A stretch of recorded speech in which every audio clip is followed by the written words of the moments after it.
What's up, everybody? John Eric Poli here with My MMA News, and today with the vice presidential debate going down, I thought I'd wear like this red tie, got the blue jacket going on, but luckily politics is not my field, so I'm not going to talk about that. Instead, I'm here to talk about UFC Fight Island 4, and I'm talking with one of the winners from last weekend. Of course, I'm talking with Kyler Phillips, who defeated Cameron Else over the weekend, got a second round finish in that fight. We're going to break it all down here.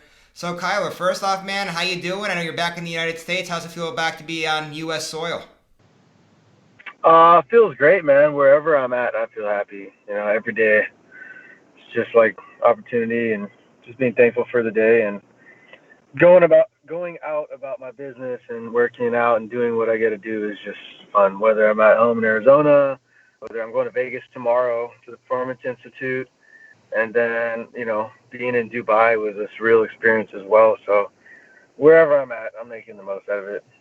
So you got the tie and everything. You got the nice, I like that. I like your style.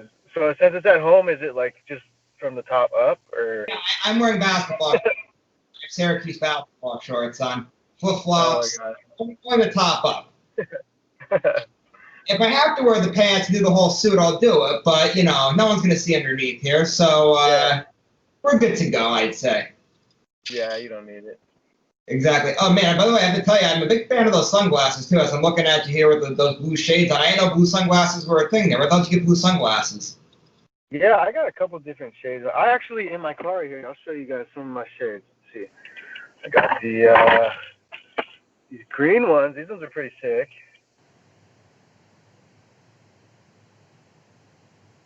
Pretty cool. Green ones. I got some other ones that are actually really cool. My buddy Tim Welch just gave me not that long ago. These are pretty rad. I see a lot of people wearing those sunglasses. What's the deal with those? Is it the hot thing now? I don't know. It's like I'm not a snowboarder, It's like snowboarding glasses or something. But yeah, man, pretty much. The blue sunglasses are cool. I actually have some nice glasses. I have a couple pairs of Gucci glasses and stuff. But these ones were actually got at Target for like $14. So I have ones that look like this, but they're actual Gucci ones. And I actually prefer to wear these because if they get messed up, it doesn't matter, you know. Hey, that's the way I'm all about it too. I have a pair of sunglasses. I don't have them on me here with me, but everybody likes them. They were like, I don't know, $7 on Amazon. That's the way to be. They look good. No one has. So Yeah. let's get fighting, I guess, now for a little bit. We can do some more fashion stuff later on. I know you said you're going to Vegas, heading out to the Performance Institute. What are you going out there for? I'm gonna go get my Aura ring. It's this new ring thing that they work with the UFC, and it's a HRV, so it like records and tracks your HRV score, your heart rate variability, but as well it tracks your sleep cycles, your REM cycles, and stuff like that, and your activity. So it's like all in one, and it's just this ring thing. So I'm pretty excited to try that out, and I'm gonna get some like my body composition, nutrition tests, and stuff as well. Nice. A lot going on there. Then that sounds like it'd be a nice little fun trip out to Vegas there and to be able to help you, in the future by using a lot of those things there. So, Kyle, I want to ask you now, though, a little bit about the fight from this past weekend. And I guess we'll start right from the beginning and work our way up to the finish. And, right from the get-go, you came out and you started establishing these leg kicks. And the leg kicks extremely effective. Was that part of your game plan to come out and kick his legs and chop away at his front lead leg like that? A little bit. I think it's just me reacting and doing the stuff that I do, and I felt like that was the best thing to do at the time. Because you can always game plan and stuff, but then sometimes I did a really good job of knowing what the guy was going to do, just trying to throw big, heavy hands and stuff like that, but that's just not enough to take me out. And that at that moment, I just knew I had to start like mixing it up on him. You don't want to get sucked into somebody else's game, and then you're basically just playing checkers. So trying to be the person making the right moves and playing that chess game. That leg kick started some of it, and getting those angles, footwork. I felt like I could have done a better job at establishing some things, but I did a great job of mixing it up. So I'm happy with the performance. Yeah, I mean, you definitely did. You mix it up. Like I said, you're going first with the body kicks, then your strikes too. You a lot to the body, then you're coming up top, mixing it up, and then of course you got that takedown too. And I want to ask you with the takedown in the first round, because after you get the takedown, he started throwing a lot of up kicks at you. And you were trying to get in there and get into a dominant position. He was tough at first. Eventually, you did get there, but just how tough was he initially when you got him on the ground? And you kept throwing those hard up kicks at you. Yeah, I actually, in the fight, I never had somebody throw up kicks that hard at me, and I felt it. I made sure I wasn't going to get hit by that. I stayed back, and I had my hips in, just hips forward, and he hit me with one. Like, he tried to hit my head, but of course he missed, and I just like pulled back, and he hit my body, and I was like, oh, that's a pretty hard up kick. He was trying to knock me out with every shot he threw, and that's why he started to fade away and gas as well, and I just couldn't believe, he was already at the end of the first round. He was like mentally defeated, and as well as physically a little bit. And I took him down, beat him up a little bit, and it took him a while to get up. I'm like, damn, dude, like you're already tired. Like, do this all day, And so there's levels to it, and can't keep up, then you're gonna start to fade. Yeah, and like I said, you definitely saw him start to fade too towards the end of that first round. That's where you really started. You landed some really heavy ground and pound right at the end of that first round. Just how bad did you have him hurt at the end of that first round? If I had taken down, I'm pretty confident. If I had taken him down maybe 30 seconds to a minute earlier, I would have finished him in the first. But I'm glad it worked out the way it did, because then I got to have that extra time in the octagon. Yes, I wanted to ask you, like being there in between rounds, what was the message from your corner when you finished up that dominant first round and you were heading out there for the second? Like, was that the game plan to go out there and that you knew you had him dead in the water pretty much, and that he was sitting right there to be finished? Was that the message in between rounds? Yeah, just go out there and take him out. Go finish him. Finish him, basically. Like Mortal Kombat, dude. I really I get that feeling, I feel like it's like Mortal Kombat. It really is. Maybe like you're not going to the death and stuff, of course, there's a guy gonna stop, but I love fighting. It just feels like a game to me, and it feels like I gotta be in that presence of being like that whatever character, whether it's a hero or a villain, I gotta be that character that's in the video game fighting, whether it's like Liu Kang. I felt like Scorpion when I walked in that fight, to be honest. I thought it was Scorpion, man. I was like, get over here. And he tried getting away from me. I just started hitting him, taking him out, and got up, did my little celebratory flip, and, so, yeah, it was fun. Yeah, so I actually wanted to ask, well, first before we get back into the fights about Mortal Kombat there, I'm guessing based off of all of that there that you're a huge Mortal Kombat fan there, because you just stand like a million different characters there. Yeah, I mean, I like Raiden as well, but it's funny because I brought my Xbox to Dubai, and I just downloaded the new Mortal Kombat 11, and so I was playing that all week. I was playing that on Fight Week. So what was the game? Can you give us like a game review here on the spot here? What's the new Mortal Kombat game like? You know who Spawn is? I don't know if you know who Spawn is. I'm not very good at Mortal Kombat, but I have a couple friends that are obsessed with it. It's not a Mortal Kombat guy. Spawn, the guy with the cape and the clown, that movie Spawn? I don't. Great clown, I Come on, man, how old are you? Sorry, I know, I'm blowing this here. Oh, you don't watch TV? You're just no, your business? For me, things too. Okay, how about RoboCop? You know what RoboCop is? I know what RoboCop is. Okay, so it has RoboCop in there as well, and it has Terminator in the new one too. So Terminator, he's in it. So it's there's a couple new characters in that game. It's pretty fun, but after a while it kind of gets boring because it's more fun when you get to play online and stuff. There was one Mortal Kombat game that I liked in the past. I forgot what it was called. I think it was Conquest or something, where it was more like it wasn't like 2D. It was like you can walk around in the world and go do stuff. And I liked that game like that. It's more fun. But I'm not a huge nerd. I'm kind of a nerd, but I'm not a huge nerd. Well, I used to play video games more like back in the day, and I was more of a sports video games fan. So I played a lot like NCAA football and that type of stuff growing up. Are you a college football gamer like I was back in the day? Do you any type of sporting events, any type of that? I got NBA 2020, and then what was it? FIFA. I played FIFA for a little bit, but um, yeah, not really. I'm a huge MMA fan. Hey, everyone has their own taste and stuff. So, but hey, we could talk about video games too. I'm sure probably for another Christ hour if we really wanted to. But I want to get back to the fight again for a second here. We left off right at the good. Yeah.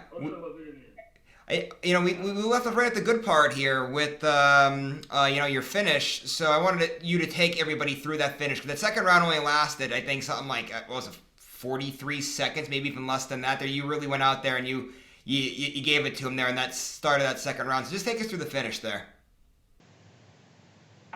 Um, in that moment, I was just on. There's so many hours of training and stuff that goes through the weight cut, and not just the hours of training in camp, but like my whole life since I was a kid. So it's just like a combination of all of that, and that moment's past. That's the past of the past, and just you got to be able to perform in the moment. When it's in the moment and that's your moment, you get 5, 10, 15 minutes. You got to make the best of it and still be relaxed and be able to take that little quick second pause to think like, oh, and then react right away. So you got to be reacting, but also being able to fire away the neurons and hit those high notes. And so it was just all kill mode in that second round. And I have to ask you too about after the finish. This was really cool. If nobody saw this, I suggest that they go get ESPN Plus just to watch you do this backflip afterwards. What was that like flip thing? It was like so cool how you did it. It wasn't you got to push off anybody. You literally just like kind of flipped yourself over and you turned in the air. That whole entire thing was awesome. Is that like your signature thing? Is that what you do all the time? That was a moon kick. So moon kicks are pretty easy. It's just kind of like a gainer. There's a gainer. I do gainers a lot, but there's also cheat gainer. There's a loser. You could do a Webster. I do all those flips. Personally, my favorite is corkscrew, but you'll see me if you go on my Instagram stuff. You'll see me doing corkscrew sometimes. But sometimes I'll run off the cage and do a backflip off the cage and stuff. Everybody could do a backflip. So you got to do the cool ones and then finish it off with like a twist or a punch or something, and that's what makes it cool. I had a friend in college that was able to do them. He said it's mostly mental to do a backflip. Is that true? Oh, everybody can do backflips. It's all mental, but it's mostly technique. Anybody can jump and do a backflip. I mean, not everybody, but like, just you gotta learn the technique. But the same thing, like if you want to twist more or you want to learn all those flips and stuff, because I used to do like parkour and stuff when I was in middle school and breakdancing. So I'm actually really lucky. I never like broke too much. I broke a lot of bones, but not to the point where it's hurting me now. And I stopped doing that stuff. But I used to have some friends back in the day that just do crazy stuff. We would like do insane things, running up like brick walls and running up like 10 steps up a brick wall and flip off the top of it. Going to the beach and flipping off of the lifeguard towers, and then going and getting in a group of like 7 people and going and play trick. So trick is like tricking. It's like horse, like you play horse and you get a letter if you don't get it. So the first person will go and do a combination of flips, or one off of something or a tree and then do that, and then you got to copy that person and do it. And so yeah, that was fun back in the day. But it's all technique. You just got to practice like anything. It's not power. It's not jumping. It's going to help if you can jump higher, but you don't need that much to flip. Hey, practice makes perfect, I guess. I'm nervous to try it. I don't know if I'll ever be able to do it. So, You could definitely do it. You could definitely do it. Maybe I'll You try really it could. maybe one of these days. I'll get the courage and I'll try to do it. Maybe I'll start with the front flip. You think front flips would be easier? Front flip's harder because you have to gain more momentum. Back flip, you can kind of just tumble over. But if you just go to like Sky Zone or go to like one of those trampoline parks or like get a springboard, get more comfortable on there, learn the basics first. Like handstand, round off, front handspring, back handspring, one hand back handspring, and then you could start doing combination, round off to back tuck, and then you can learn a back tuck, and then you can learn like a back flip, and then you can learn like a flash kick. So it's it's just the techniques. Kyle, I'll tell you what, man, you're incredible. You like video games, you do backflips, got a good sense of style. I guess I have to ask this too. Do you gamble then too? Because I wanted to know about, you're such a big betting favorite. I want to know, were you into gambling at all? I'm not much of a gambler. I'm more of a precise shooter. I got this bow right here, actually. My bow. The Matthews. Yeah, compound bow. Got a target in the back, so I can shoot that whenever I want. There's a archery range right up the street from my place, and it's outdoors, so you just bring your own thing and shoot. I also play music. I'm into music. I play piano, and it's all about making the right keys and hitting the right stuff, getting your technique down, practicing, getting your bass down, your treble. It's the same thing MMA. There's a lot of parallels, and as well as like imagine a fighter, guys go out there and they bite down their mouthpiece and just start swinging. Not very calculated. Now imagine doing that on an instrument. It's just gonna sound like ruckus. But there's the people, guys like Lomachenko, there's like Floyd Mayweather, people just high at their high level. Michael Jordan, the greats, just so precise in what they do that it's no longer who's the strongest guy, who's the tougher guy. Everybody's got heart, and of course, it's all driven off of the heart that you have, so that's going to be projected. But the new level of fighting it's evolving, So I'm excited to see where it takes me, and I'm going to use the most of it, and that's what I've been preparing for with my fighting. And I didn't mean to say like that I don't gamble, but I really don't gamble. When I gamble, I lose all my money. I suck. Every time I go to the casino, I go on blackjack, put $50 down, I'd lose it every time. So I don't. Maybe it's just a call. So even my last fight, people were like betting on me or oh my bet. I was like, I don't care whether you bet or not. It doesn't matter to me. I'm not making that money. So, and if it's like I think somebody betted against me or something and lost money. It was pretty funny hearing about that. I say they bet against you. It had to be because of how big of a favorite that you were. I didn't know if you. That's why I was asking, because you were such a big. I think you were the biggest betting favorite on this card. I'm not super big. That's what they were saying on the broadcast, that you were such a big betting favorite in this fight. Yeah. But there's still some people that close to me that made a lot of money because they believe me so much they put a lot of money down. But I wouldn't. Personally, I wouldn't bet. Even in the future, if I had a lot of money, maybe a little bit, but I'm not a huge gambler. No, I understand that. So I want to ask you now about Fight Island a little bit, because I saw on your Instagram you had a lot of cool photos up, from when you were out there. And I don't think you're really just taking it all in, the whole entire experience out there in Abu Dhabi. So kind of tell us a little bit about Fight Island. Obviously, I know you had a job to do and you did get the job done, but what was it like being out there and getting to experience all that to offer?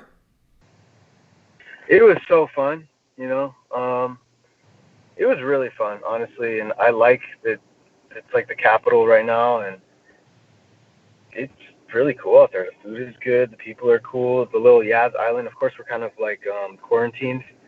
We're separated from the regular people, and it's the same exact people you see. UFC people at the hotel, and we just had fun. I was ding-dong ditching people and just being an idiot like usual, and that was what I like to do. So, but yeah, going out there what's that? Who did you ding-dong ditch? Everybody. Did you really? Yeah, I got my coaches, my teammates, and then as well as just like a bunch of other random rooms. And I don't know, it was while we were quarantined though. First, you're quarantined for 48 hours and you can't just leave, so there was nothing else to do. So I got bored and I started ditching people in my robe and then running down the hotel. And some of the people though, there's these two guys, they were bigger and they were waiting for me. And then as well as Hanchi was too, he was waiting for me at the peephole, and I would come up and like cover the peephole like this. They would wait for me. Oh my god. I absolutely love that whole entire story. That's might be the best Fight Island story that I ever heard. Is that usually most people are like, oh my god, the beach is fun. You know, I enjoy being out there with all my coaches and everybody. No, you're ding dong ditching people. That is by far the best Fight Island Well, story okay, that I've another heard. thing too is you can go. I started was like, okay, this is too much. I'm not gonna do this. But I started thinking about it. You can go on the back. I was thinking about knocking on their window, but my coach was like, no, don't do that. Come on, and I stopped. But yeah, I mean that's fun. I gotta be around the people. Some people were like, oh, I don't like you here. I can't stand people like that, man. Like just trying to like get you down. I can't deal with this. Even if we get stranded, runs out of gas, or something happens, they're gonna make an adventure out of it. You know, make the best out of it. All this stuff, like all this, Kai Matrix, MMA fighter, sick. You know, it's all gone. So like, let's just have fun right now. You know. I got you, man. Well, hey, I want to know before you head out, who do you want next? Do you have any opponents in mind, or when you want to get back in there, even? Just give me a body. That's all that matters. Everybody in the division, they're just bodies. Guys have special attacks, but it's gonna be cool. They're fighting a pretty sick fighter, so I'm real, but just like an exciting fight. You know, that's just my style. All right, Kyler, it's been a lot of fun here today, man. Before you roll out, go ahead, plug your social media, management, sponsors, anything along those lines. I sponsor myself. I'm gonna start my own clothing line. That's the only one. No, I'm just kidding. Kai Matrix on Instagram. Kai Matrix twice a month. I'm doing a blog. Just got done with the Timbo Sugar Show today, so that's gonna come out on Friday. And that page is Kyler Phillips on YouTube. And then that's pretty much all. Wait, one last thing, actually, now before you roll out, I completely forgot. We were talking before we came on air here to do all this, and I have to ask before you roll out. Tell me about the Dana White chicken sandwich. Speaking of Abu Dhabi and your YouTube channel, because I know you want to plug that video especially. Please tell me all about it. Okay, it's the juicy chicken tender, breaded chicken with the brioche bun. It's got some bacon on there, chipotle aioli sauce. I was impressed, man. Good. Kyler, that was awesome, man. I appreciate the time. A lot of fun here. We covered a lot of ground today. It was an absolute blast. Best of luck to you in the future. And as always, before I roll out, just want to remind everybody, subscribe to the YouTube channel so you can see more videos just like this. And also make sure you're checking out My MMA News on a daily basis to see all the great content that we're putting out there. We'll see you later, everybody.